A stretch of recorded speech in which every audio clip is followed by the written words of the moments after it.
quelles sont les convictions de nos dirigeants? Vers quel futur nous emmènent-ils?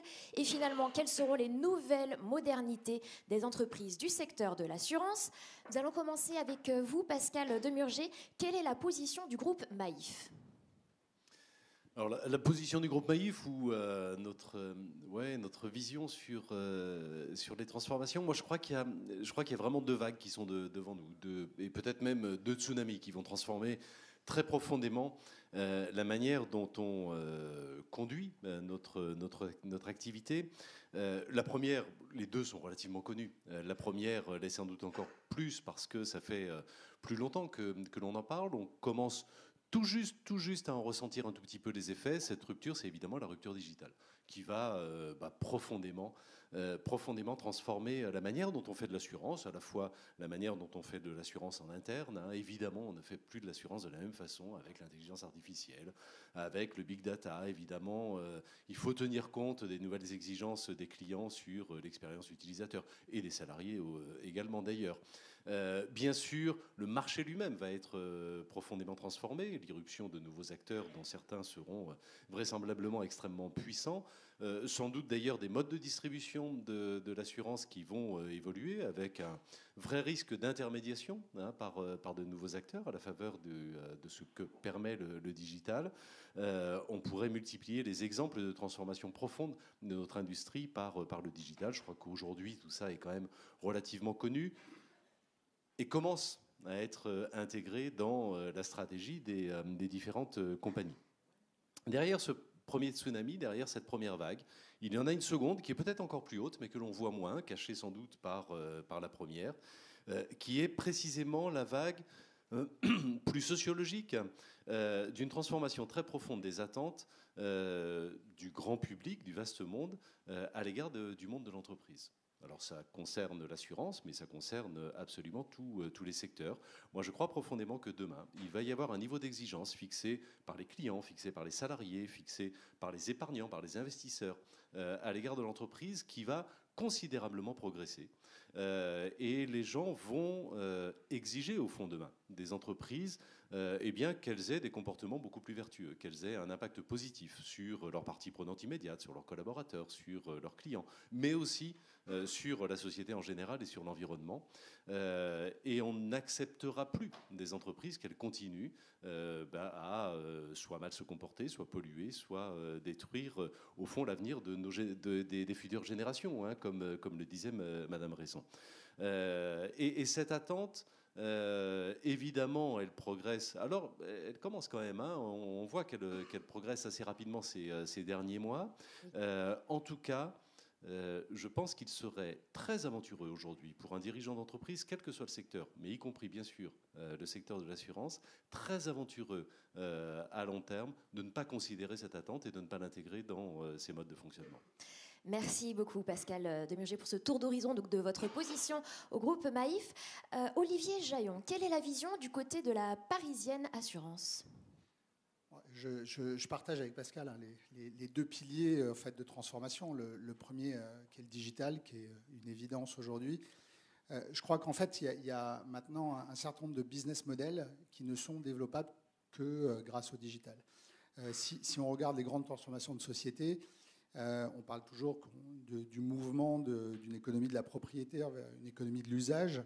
Bon, quand on parle d'usage, il paraît complexe de demander ensuite aux consommateurs de ces usages d'aller acheter de manière autonome des contrats d'assurance qui ne sont pas calés avec cet usage, mais calés avec un sentiment de propriété de manière autonome. Donc on parle d'assurance embarquée. Quand on parle d'assurance embarquée liée à l'usage, on parle de garantie éphémère avec des primes extrêmement faibles. Et donc si on n'a pas, je dirais, une plateforme digitale qui permet de traiter ces polices d'assurance, avec des coûts de transaction extrêmement faibles, de toute façon, on ne peut tout simplement pas y arriver. Donc il y a un certain nombre de nouveaux usages qui rentrent dans la société qui ne seront assurables que grâce à la digitalisation complète des sociétés. Donc sur le digital, en fait, moi je pense qu'on est obligé de le prendre dans l'autre sens aujourd'hui. C'est que pour garder des limites d'assurabilité acceptables vis-à-vis des nouveaux usages et des nouveaux besoins de couverture, on est obligé de mettre des besoins, des moyens digitaux en face de ces besoins qui sont exprimés par la société des consommateurs. Il y a de plus en plus d'initiatives, d'ailleurs, dans le monde des insurtech sur ces thématiques-là de distribution. Donc, c'est évidemment un pilier de transformation complète. Sur le deuxième sujet, je partage aussi le point de Pascal. J'irai même encore un peu plus loin. Les consommateurs, ils demandent de la transparence, mais ils demandent bien activistes de cette transparence. Et je crois que ça devient même un enjeu de performance commerciale de nos entreprises, de tenir compte de ce mouvement sociétal fort. Alors, effectivement, en termes de prospective, on a cité Yuka. C'est parfois utilisé comme un terme générique, la génération Yuka. Ils veulent de l'impact et de la transparence. Ce n'est pas complètement ce qui nous caractérise, les assureurs, l'impact et la transparence. Aujourd'hui, alors on parlera d'entreprise à mission, je crois, après, mais on se doit, je crois, pour assurer la performance commerciale de nos entreprises à terme, d'avoir une offre qui soit impactante et transparente. Alors, qu'est-ce que ça veut dire concrètement ? Ça veut dire que la valeur pour le consommateur final, pour l'assurer, elle doit être importante, forte et reconnue. Aujourd'hui, on a des produits qui, parfois, sont pricés avec des taux d'oubli très forts parce qu'ils sont dans 4 supports différents. Et en fait, on ne pousse pas le consommateur à utiliser le produit, on le pousse plutôt à éviter de consommer ce produit. Et d'ailleurs, on est une industrie assez étonnante, si on prend un tout petit peu d'altitude, parce qu'on est une des rares industries où il n'y a pas d'alignement d'intérêt entre l'entreprise et le consommateur de nos produits. C'est-à-dire on est désaligné. Dans toute industrie, ce qu'on veut, c'est donner le meilleur service possible au consommateur final. Nous, si on veut payer le maximum de sinistres possible à nos assurés, en fait, on est en rupture avec notre modèle. Donc il va falloir trouver un point d'équilibre où il va falloir mettre en place des procédures, de la gouvernance, pour s'assurer que nos produits sont véritablement impactants dans la vie des assurés et qui sont transparents en termes d'information. Très bien, l'impact, la transparence pour faire face aux enjeux de la digitalisation. Isabelle Hébert, vous, de votre point de vue du côté du groupe MGEN. Alors, je pourrais parler un peu MGEN et puis un petit peu Vive en même temps. Parfois, je mélange les casquettes et c'est peut-être ça qui est le plus utile. Nous, dans les modernités et dans l'autre rôle qu'a Thierry, je pense qu'il a introduit dans sa présentation un élément essentiel de ce qu'on pense être les modernités, c'est les services. Alors j'en vois dans la salle qui vont dire non mais c'est pas une modernité, c'est une vieilleuseté, ça fait un moment qu'on en parle. Jean-Luc Gambet par exemple au première là, je vais dire non mais Isabelle, ça fait longtemps qu'on en parle finalement, ça fait longtemps que vous nous promettez que c'est la modernité, que ça va changer les choses. Et en fait, en vrai, ça ne marche pas vraiment. Et d'ailleurs, je constate qu'il n'y a pas, j'ai dit vieilleuseté pour inventer un mot, mais il n'y a pas d'équivalent à modernité, si ce n'est antiquité. Mais là, je pense qu'on n'irait quand même pas jusqu'à dire que les services, c'est l'antiquité. Et donc nous, dans le cadre du groupe Vive et globalement de toutes les structures qui en font partie, Harmonie, MGEN, MNT, MGFI, toutes les structures qui sont regroupées, à la fois on réfléchit au quoi des services, et ça c'est un petit teaser. C'est un truc qu'on décrira tout à l'heure avec Virginie Femery côté Vive et Alexandrine Devallois côté MGEN dans un atelier. Donc on décrira le quoi des services. Mais je pense que ce qui est plus intéressant dans notre discussion macro maintenant, c'est le pourquoi des services. Et pourquoi on promet que c'est une modernité, ça n'arrive pas comme une modernité. Et je pense que finalement, et j'en prends ma responsabilité personnelle parce que moi la première, on s'est trompé sur pourquoi et comment il fallait faire des services. Et je pense qu'on s'est trompé pour 3 raisons, et que si on veut que ça soit vraiment une modernité, il va falloir qu'on se bouge pour rétablir ces problèmes. Le premier problème, et encore une fois, je le prends pour moi-même, c'est qu'on a fait des services pour se faire plaisir. Alors parfois, on a fait des services pour se faire plaisir, nous, les gens de l'assurance, pas pour faire plaisir aux vrais gens dont parle Thierry, qui ont des problèmes de déserts médicaux, qui ont des problèmes de où est-ce qu'ils achètent leurs lunettes. Pour se faire plaisir, pour gagner un appel d'offres, pour faire joli, pour être différent. On rajoutait un joli ruban autour d'un paquet et on disait que c'était bon pour le client, mais en fait, vraiment, si on s'en parle, c'était pour se faire plaisir à nous, pour emporter des prix, tout ça. C'était pour se faire plaisir. Tu vois, je te renvoie à la balle. Ensuite, je pense que la deuxième erreur qu'on a faite, c'est qu'on a fait des services, et là je parle plutôt de la partie santé plus que de la partie IRD par exemple, en opposant les services au pluriel aux services au singulier. C'est-à-dire qu'on a inventé, organisationnellement, on a mis des équipes services qui étaient dans le market, dans les produits, séparées des équipes de relations clients. Et donc, consubstantiellement, les équipes services qui faisaient le service au singulier disaient bah ouais, mais nous on s'emmerde à répondre au téléphone, à se faire engueuler par les clients. Et il y a les autres gens qui se font les services au pluriel et eux ça a l'air vachement sympa, mais leur truc ça sert à rien. Donc je pense que la deuxième erreur qu'on a fait, c'est qu'on a créé une antinomie dans nos organisations entre le service au singulier de la relation client et les services qui étaient logés dans le marketing. Encore une fois, logés dans le marketing. Parce qu'on voyait ça plutôt comme une façon de nous faire plaisir que se valoriser. Et puis ensuite, je pense que la troisième erreur qu'on a faite, et encore une fois moi la première, c'est qu'on a regardé les services un par un. Et ce que tout à l'heure Thierry décrivait comme la nécessité de répondre avec des solutions globales à des parcours, c'est pas avoir un service à côté d'un service et juste dire le client il a qu'à comprendre qu'il doit appeler là d'abord et puis là ensuite. Non, en fait le client il n'a pas à comprendre. C'est nous qui, avec des morceaux de service, devons créer une expérience nouvelle. Et donc, parce qu'on a essayé de se faire plaisir, au lieu d'écouter ce dont lui, il avait besoin, lui, le client, lui, la vraie personne importante plus que nous. 2, parce qu'on a opposé la relation client avec le marketing des services.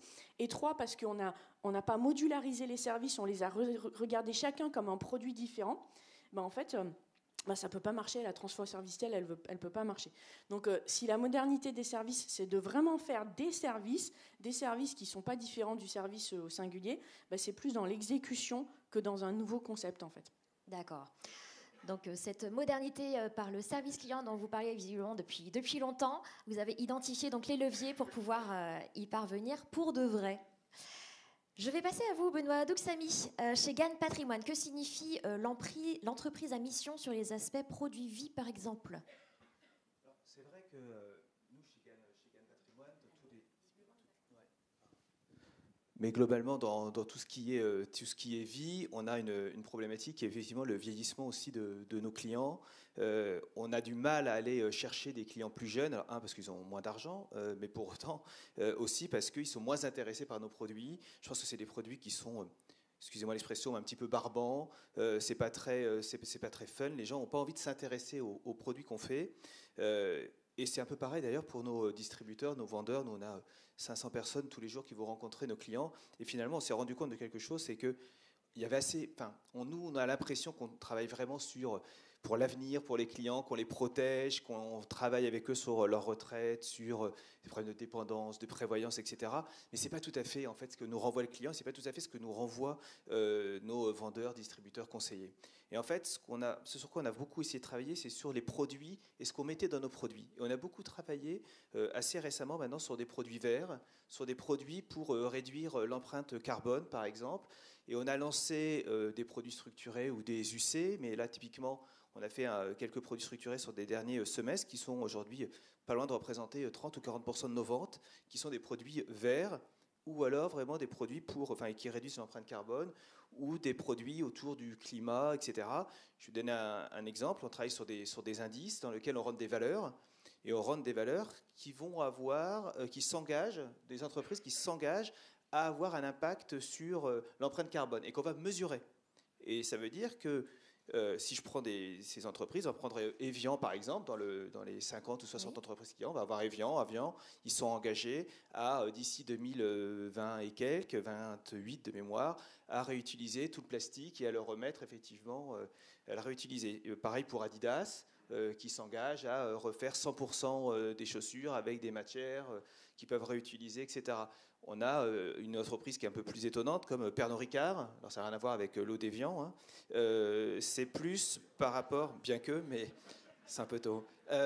C'est effectivement Ricard qui dit, voilà, nous, dans nos usines, on s'engage à réduire d'ici 2040 de 40% l'empreinte carbone. Et on a bâti effectivement des produits autour de ça, ou alors on a investi sur des fonds où tout le fonds est dédié à l'économie verte. Monter des éoliennes ou que sais-je. Et en fait, on voit très bien, ça a deux vertus.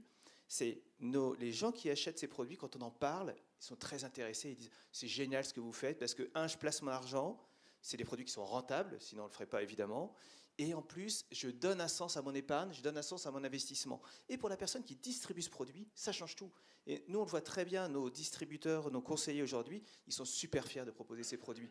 Et quand vous avez cette symétrie des attentions, finalement, entre les salariés et les clients, vous créez quelque chose qui fait que nous, ce qu'on voit, c'est que nos conseillers sont ravis de rester chez nous parce qu'ils vendent quelque chose, ils sont fiers de le vendre, et nos clients, effectivement, voient de l'intérêt dans ce qu'ils achètent.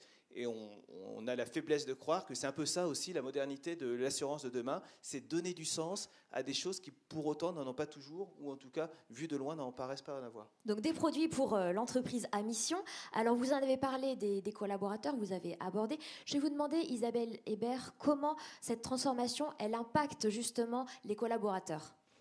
Alors, je vais essayer de faire le fil rouge. Donc, pour moi, la transformation fondamentale, c'est la transformation servicielle.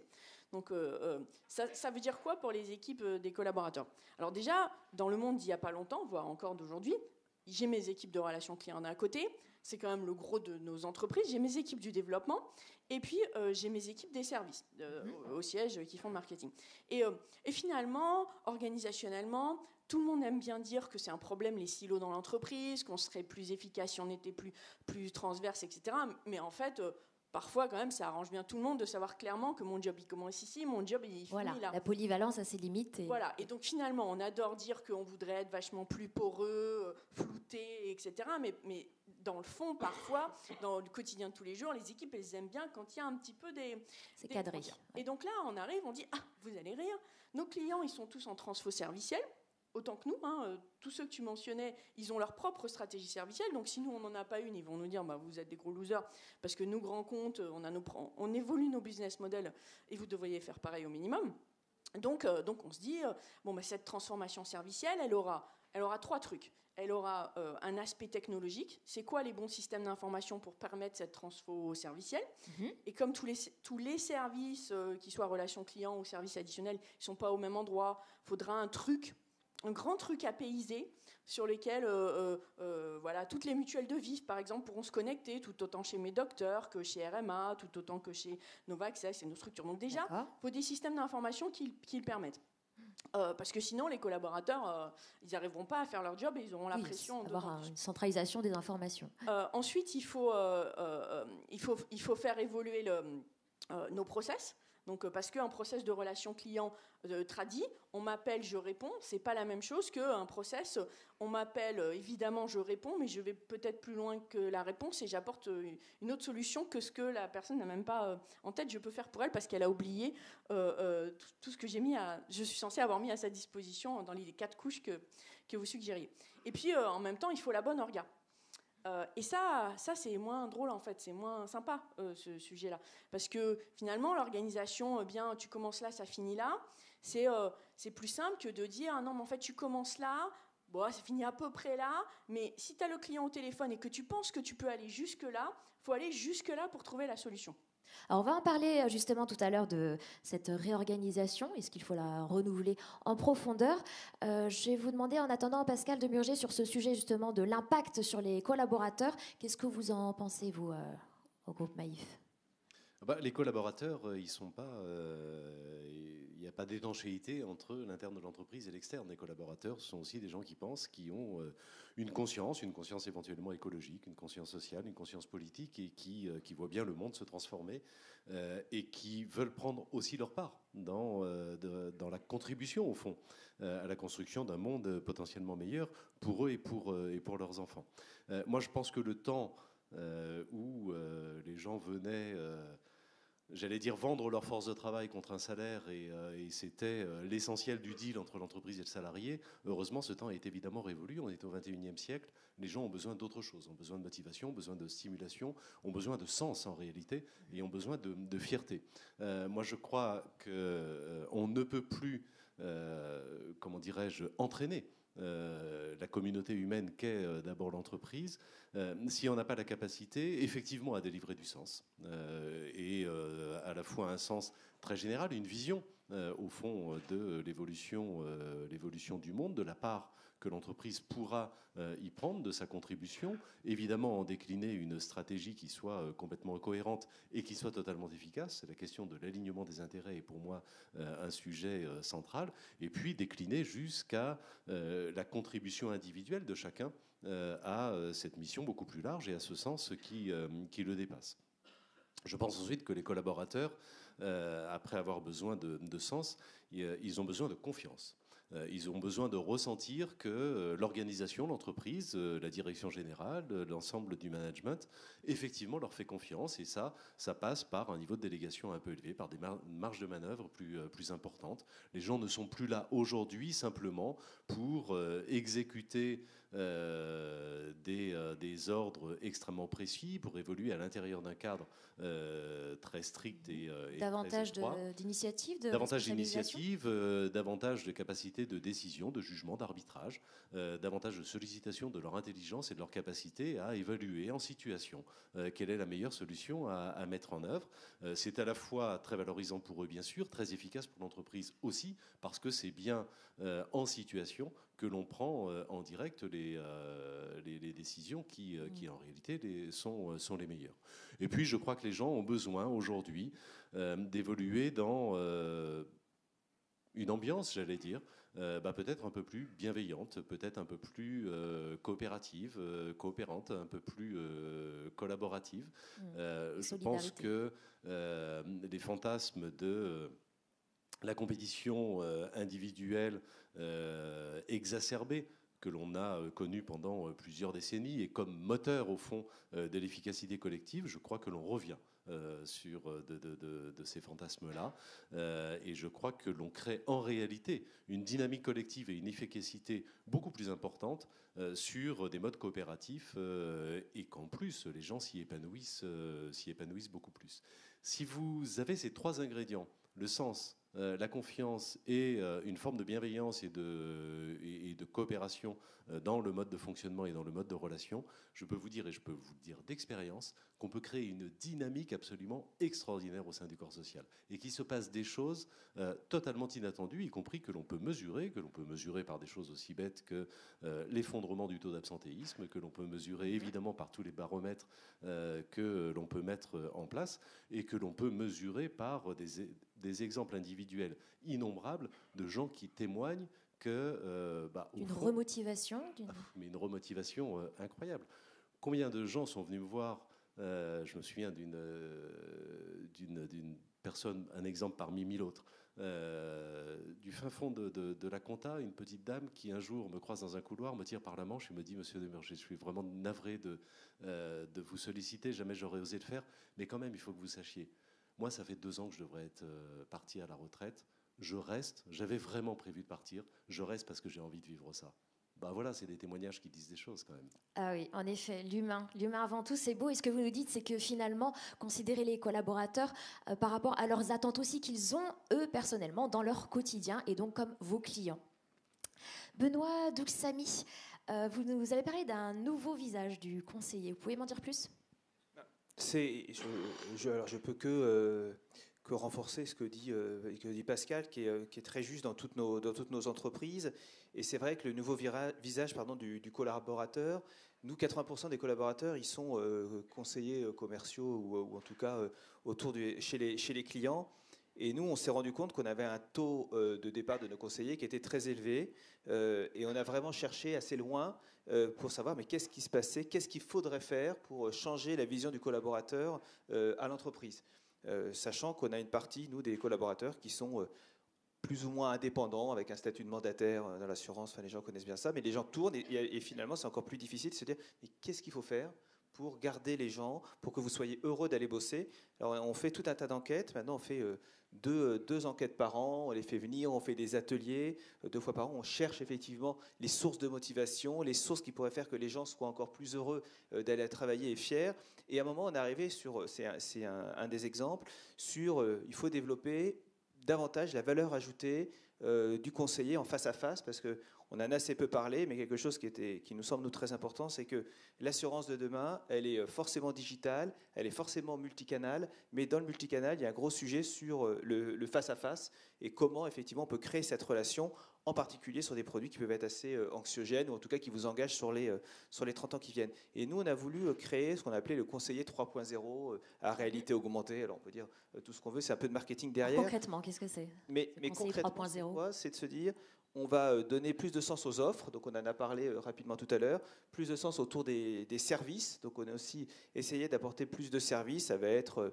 On travaille par exemple avec un partenaire qui s'appelle Sapiendo, qui est fait vraiment pour aider les gens à se projeter dans la retraite. On a développé des services qui s'appellent Hug, qui est un service pour, si vous allez par exemple faire vos courses, vous avez des rewards sur les courses que vous faites chez Monoprix ou Sèche, et qui arrivent pour financer votre contrat d'épargne de retraite. Donc c'est dire, vivez, et nous on vous donne de l'argent gratuit, mais c'est vu du client, encore une fois, et vu du conseiller, c'est je vous apporte quelque chose que vous n'avez pas, que les autres n'ont pas, et qui vous permet d'être aussi fier de l'entreprise dans laquelle vous travaillez. Et puis après, on a beaucoup en fait travaillé sur les outils qui permettent aux conseillers d'avoir plus de relations avec ses clients. Et pourquoi ça, du coup, essayer d'avoir un peu plus de fierté d'appartenance. Par exemple, on travaille beaucoup, c'est quelque chose qu'on a lancé qui marche très bien, c'est des rendez-vous en visio en plus du face-à-face. Donc on leur a tous donné des tablettes de très bon niveau. On leur a donné effectivement la capacité de faire des visios avec leurs clients et de faire de la signature en direct, en visio. Et tout ça, ce sont des détails, je pourrais vous en donner beaucoup plus, mais c'est plein de petites choses qui leur facilitent la vie, qui digitalisent un certain nombre de process qui étaient avant casse-pieds et qui font que finalement, le conseiller de demain, il apporte un vrai service à ses clients, mais lui aussi, on lui facilite la vie. Et en fait, je pense que c'est jamais fini. C'est-à-dire que le conseiller, effectivement, nos collaborateurs, ils ont une conscience, et cette conscience, elle évolue au fil du temps. Les conseillers qu'on rentre aujourd'hui, c'est pas les mêmes que ceux qu'on rentrait il y a 5 ans. Les clients que nous avons aujourd'hui, pareil, c'est la même chose. Je crois qu'on doit se reposer la question tous les matins en se disant, mais qu'est-ce qu'on doit faire pour être encore plus proche de nos clients et de nos collaborateurs. Merci Benoît Doxamy. Olivier Jaillon, je vais vous poser la même question par rapport donc à l'impact sur vos collaborateurs, et vous allez nous dire si selon vous il faut renouveler en profondeur l'organisation des entreprises du secteur. Oui, alors je crois que nous, il y a 2 sujets sur lesquels on est très attentifs. C'est 1, la conduite du changement, 2, l'engagement. Alors comment on fait ça? Si on reprend les 2 piliers qui sont les piliers de la digitalisation et de la mission, alors sur la digitalisation passe par la conception d'un certain nombre d'outils, et je crois qu'il faut embarquer tous les collaborateurs de l'entreprise et tous les partenaires avec lesquels on travaille dans la conception de ces outils. Parce que c'est comme ça qu'on va s'assurer d'une bonne conduite du changement. Si les gens participent à la conception des outils qu'ils vont utiliser, forcément, la conduite du changement pour les utiliser va être bien meilleure. Ça, c'est le premier sujet. Sur l'engagement, et après je reviendrai sur l'organisation, sur l'engagement, je crois que c'est quelque chose de compliqué. C'est très compliqué parce que si on reprend encore les 2 piliers, forcément, on va avoir des collaborateurs qui n'ont pas été habitués à travailler de manière très digitale sur le partage du savoir, sur les outils de collaboration, sur la manière de travailler avec les partenaires, etc., etc. Et puis, on a des gens... Nous, par exemple, on développe toute une activité non-profit qui est de la micro-assurance à destination des populations les plus fragiles. Et expliquer des gens qui sont, je vais dire, un peu volontairement provocateurs, mais picousés au bonus et à la performance commerciale, à l'agressivité dont parlait Pascal, qu'on va faire toute une partie de notre activité en utilisant et en mutualisant nos technologies pour faire du bien autour de nous auprès des 9 millions de personnes qui vivent avec 60% du salaire médian. C'est compliqué en termes d'engagement. Donc, je pense qu'il faut les assister. Alors, nous, ce qu'on fait là-dessus, c'est qu'on implémente une méthodologie qui a plutôt été utilisée par des groupes anglo-saxons et au départ par Google, qui s'appelle l'OKR, Objective Key Results. Alors, je ne vais pas développer l'OKR ici, je ne vais pas endormir tout le monde avec ça. Mais en fait, qu'est-ce que ça fait? C'est que ça descend de la vision et de la stratégie. Ça la décline en objectifs au trimestre, donc de manière courte et visible. On n'a pas à franchir le Kilimandjaro, quoi. On a des objectifs qui sont atteignables et avec des key results et qui descendent jusqu'à chaque collaborateur à l'intérieur de l'entreprise, au niveau du comptable, de l'hôtesse d'accueil, etc. Et en fait, qu'est-ce que ça permet? Ça permet tout simplement au quotidien, quand quelqu'un arrive au bureau, de relier l'action qu'il va effectuer dans la journée à la stratégie de l'entreprise. Et en fait, il a une ligne directe et il comprend pourquoi on lui demande de faire ça. Et ça, c'est très fort comme outil. C'est assez complexe à implémenter. Ça paraît simple comme ça. Mais pour moi, c'est la clé de la réussite. C'est adapté à chaque activité. Ouais, c'est la clé de la réussite pour engager les gens et engager le capital humain de la boîte vers nos objectifs qu'on peut à nouveau classifier sur les deux axes de la mission et de la digitalisation. D'accord, donc une visibilité comme ça sur les étapes. Une visibilité et qui se renouvelle au trimestre parce qu'on est dans un environnement, on est dans un écosystème qui bouge beaucoup. Donc l'entreprise, elle doit être agile. Donc on n'est plus sur des plans quinquennales, on n'est même plus sur des objectifs à l'année. Chez nous, on est sur des objectifs au trimestre et on essaie de donner du sens à l'action au quotidien de chaque collaborateur. Donc ça, pour nous, c'est très important. Donc 2 sujets, dans la conduite du changement, impliquer les gens dans ce qu'on appelle la MOA des outils, pour employer des termes barbares, mais la conception des outils et faire beaucoup de design thinking avec tous les partenaires quand on conçoit des produits, quand on conçoit des outils pour eux, etc. etc. Alors après, donc nous, c'est vraiment 2 indicateurs qu'on regarde de manière très attentive et très précise et qui sont d'ailleurs assez volatiles. C'est-à-dire que quand on se plante dans la mise en place de l'OKR sur un trimestre, on voit que l'engagement descend. Donc ça, c'est important. Sur l'organisation, oui. J'y reviens, je n'oublie pas votre question. Alors, nous on a encore une fois un business model un petit peu particulier. On est une compagnie d'assurance qui fabriquons des produits en marque blanche, en B2B2C.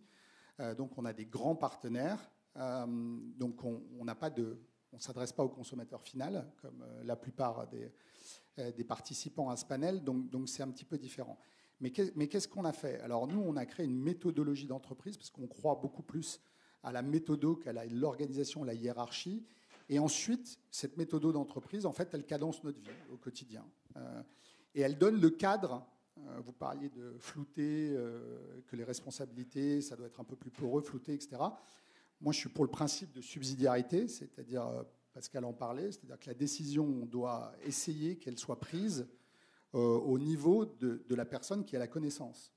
Et ça, c'est tout un job. Donc, il faut responsabiliser les gens, accepter l'erreur, accepter l'échec, accepter que ça ne soit pas fait comme ça aurait été fait par son supérieur hiérarchique, etc., etc. Donc, pour essayer de mettre en place ce principe de subsidiarité, il faut néanmoins donner une forme de cadre. En quelques mots, alors, ce cadre, pour nous, c'est la méthodologie. Et donc, quand on parle avec un partenaire distributeur de nos produits, c'est cadencé en 4 phases, avec des patrons de phase, avec des squads à l'intérieur. Et les gens ont la capacité de décider dans ce cadre méthodologique. Donc, ils ont beaucoup de liberté, mais il y a un cadre méthodologique qu'on doit respecter dans l'entreprise. Et ce cadre méthodologique, il a été digitalisé, c'est-à-dire qu'il est à l'intérieur d'un CRM, d'un workflow, d'un portail avec de la visibilité. Et donc, ce qu'on essaie de créer, et c'est un boulot quotidien, c'est-à-dire qu'à chaque fois qu'un partenaire passe à travers les 4 phases de sa méthodologie, on fait un rétex, on fait un retour d'expérience en disant ça s'est bien passé ou ça s'est pas bien passé. Si ça s'est pas bien passé, qu'est-ce qu'on doit ajuster dans notre méthodologie? Et nous, donc, on croit beaucoup à encadrer ce principe de subsidiarité pour justement permettre aux gens de s'épanouir et de prendre de la liberté à l'intérieur de l'entreprise. Donc voilà, c'est un mode d'organisation, j'en ai fini, où on a réduit le nombre de strates hiérarchiques, puisqu'il n'y a plus que 3 strates hiérarchiques, et tout ça est encadré par la méthodologie dont je viens de parler. Merci Olivier. Isabelle, pour terminer donc sur cette organisation, est-elle à renouveler en profondeur? Alors moi, je pourrais en fait... Ah ben, toujours pas. Je pense. Le touche que ça marche plus. Je peux témoigner sous 2 angles de l'aspect organisationnel. D'abord sous l'angle de mon premier rôle, qui est celui de directrice générale de la MGN. Entre guillemets, il n'y aurait pas eu le groupe Vive ou il y aurait eu le groupe Vive, on aurait dû faire une transformation importante de notre organisation pour voilà, tout ce qu'on a décrit, plus de capacité à répondre aux clients en un seul coup, en une seule fois, plus de sans couture. Et donc, on a des chantiers et pour reprendre encore une fois l'expression de Thierry, tout en restant ce qu'on est, qui est en fait une expression de Nietzsche, en restant ce qu'on est, se transformer dans le cadre de la MGN. Et donc ça, se transformer, ce que je décrivais tout à l'heure, sur de nouveaux rôles pour nos téléconseillers, de nouveaux rôles pour nos gestionnaires, de nouveaux rôles pour nos conseillers mutualistes. Organisationnellement, ça veut dire de nouvelles organisations, de nouvelles lignes de responsabilité, de nouvelles fiches de poste, enfin, voilà, tout un aspect de l'évolution de l'organisation. Mais finalement, c'est peut-être pas cette partie-là qui est la plus intéressante dans la discussion aujourd'hui, c'est plutôt comment nous, on utilise la transformation comme créateur de groupe. Parce que la dynamique de service que je porte au nom de Vive, elle n'est pas juste au profit de la MGEN. C'est une dynamique de service au profit de la transformation de l'ensemble des structures du groupe. Alors, je ne sais pas si vous avez suivi le plan de transfo qu'on a communiqué récemment, qui s'appelle Force Vive. Dans les axes du plan de transfo du groupe Vive, il y a en particulier un gros push autour de comment l'ensemble des structures du groupe se transforment en apportant plus à leurs adhérents et en capitalisant sur une logique de service. Donc, je pense que ce qui est intéressant dans la transformation servicielle telle qu'elle est faite dans le groupe Vive et qu'on essaiera d'illustrer encore une fois un peu plus tout à l'heure, c'est qu'elle est fédérateur de groupe. Elle permet de faire groupe avec l'initiative au plus près du terrain, l'intelligence collective, et ces dispositifs de service créés par des structures à l'intérieur du groupe, ils permettent à Harmonie de faire des choses dans le même esprit que MGEN, dans le même esprit qu'MNT, dans le même esprit que MGFI. Et donc la dynamique de la transformation servicielle, elle n'est pas mutuelle par mutuelle, mais elle est portée par le groupe au service de l'ensemble des structures. Et je pense que créer un groupe en le transformant par une transformation servicielle, c'est vraiment le challenge qu'on s'est donné. Merci Isabelle. On va dire un mot maintenant sur le positionnement marché.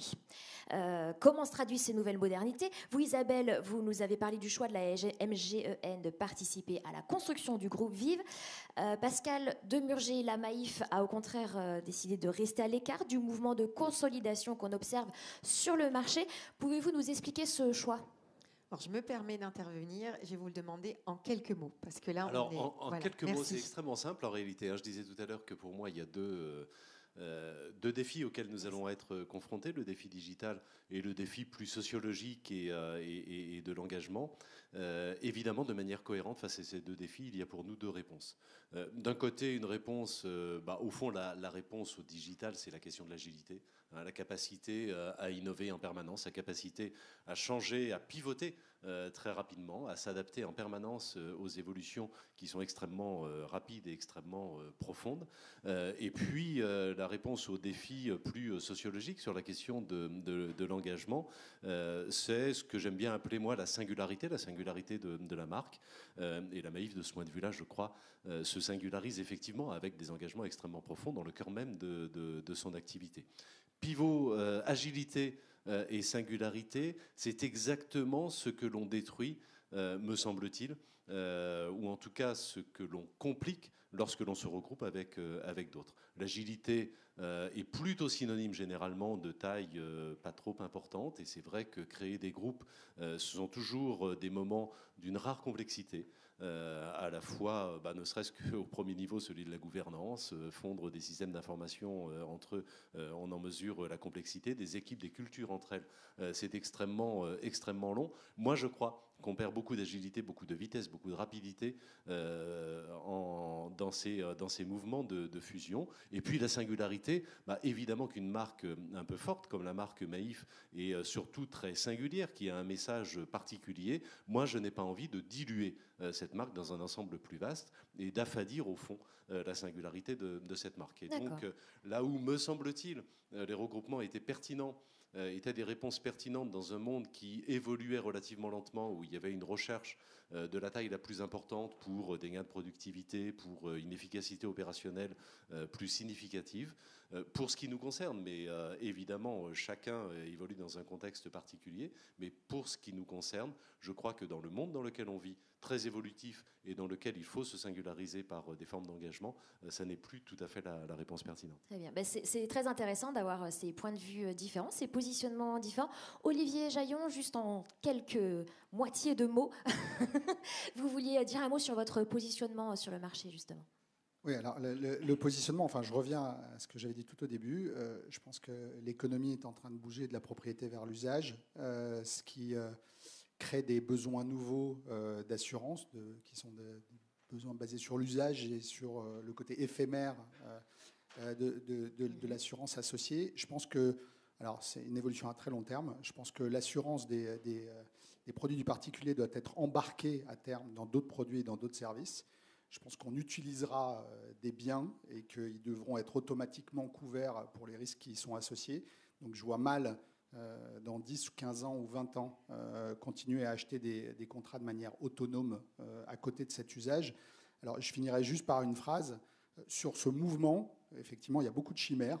Je pense que ça va beaucoup moins vite que ce qui est prévu et ce dont tout le monde parle. Mais il y a une phrase de Bill Gates que j'aime beaucoup. Alors, je vais malheureusement pas utiliser les bons mots, mais en substance, qui dit tout ce qui est innovation technologique et rupture technologique, on a tendance à les surestimer à 2 ans et à les sous-estimer à 10 ans. Donc, je pense qu'on a surestimé ces vases communicantes entre la propriété et l'usage et les risques associés à 2 ans. Mais je suis intimement persuadé qu'à 10, 15 ans ou 20 ans, c'est une totale révolution de notre industrie. D'accord, parlons de l'évolution justement pour terminer. Est-ce que ces évolutions elles seront sur l'autel de la disruption ? Qu'est-ce que vous appelez l'autel de la disruption ? C'est-à-dire que... Avez-vous des exemples justement par rapport à ce qui a pu déjà se... Ouais. Alors, inévitablement, enfin, je reviens à la première idée, on ne pourra pas assurer ce service sans des ruptures technologiques fortes. Nous, par exemple, on a sorti un produit qui est une assurance dommage collision véhicule associée à des capteurs d'IoT. Donc on veut assurer à l'usage les gens qui se déplacent uniquement pour la partie dommage automobile qui est liée à une collision avec un tiers. Justement, ça s'adresse à des CSP un peu moins et ça vient on top de la RC Auto pour des gens qui n'ont pas les moyens de s'acheter une tout-risque complète. Et si on n'avait pas la techno, c'est-à-dire un capteur qui vaut 2-3 euros, un réseau 0G, en l'occurrence, on a fait un partenariat avec Sigfox, qui est une très belle licorne française, qui a développé un 00G, un réseau 0G difficile à dire, dans 65 pays. Si on n'avait pas, et ça est connecté, nous, à nos API et à notre blockchain qui automatise les contrats, si on n'avait pas mis en place toutes ces ruptures technologiques, on n'aurait pas pu pousser les limites de l'assurabilité aussi loin. Très bien. Isabelle, vous, par rapport à cette disruption et des exemples que vous avez pu, des modèles que vous avez pu voir à l'étranger qui pourraient être suivis en France ? Alors, je ne sais pas si vous avez suivi, je vais prendre l'exemple, ça sera le plus simple, d'un de mes précédents employeurs aux États-Unis. Ce qui se passe dans le marché de la santé, de l'assurance santé aux États-Unis actuellement. Donc, il y a 5-6 ans, Aetna, qui est un des gros assureurs, devait racheter Minute Clinic, qui est en fait une sorte d'entreprise qui fait des CPTS, enfin des centres de santé, et dans les entreprises et dans le retail. Donc Aetna devait les acheter. La transaction, je me rappelle, j'y ai travaillé, la transaction a échoué. Finalement, Minute Clinic a été rachetée par CVS. CVS est une des plus grandes chaînes de pharmacie comme Walgreens qui d'ailleurs est en très grande difficulté financière quand CVS est en très grand succès commercial. Ils ont publié leurs résultats hier. Donc finalement, CVS rachète Minute Clinic. Et finalement, un truc incroyable, Aetna qui devait se rapprocher d'Humana. Donc Aetna, c'est surtout du collectif. Humana, c'était surtout de l'Indiv et de la fonction publique, qui se fait racheter par CVS. Donc je vous le fais à la française. C'est comme si Giffard... et bon, Giffard, c'est pas CVS, mais on va dire Giffard. C'est comme si Giffard rachetait Vive, et que dans Vive, en fait, il y avait Humana, ça va être MGEN, et Aetna, ça va être Harmonie Mutuelle, et créer des centres de santé, mais New Look hyper digitalisés, dans les entreprises, chez Monoprix, puisque en fait, ils ouvrent des minutes cliniques dans le retail, et ouvrir des pharmacies, parce qu'ils ouvrent aussi des pharmacies à l'intérieur des entreprises. Donc, c'est comme si Giffard ouvrait des pharmacies chez Total. Quelle est la conséquence de ça ?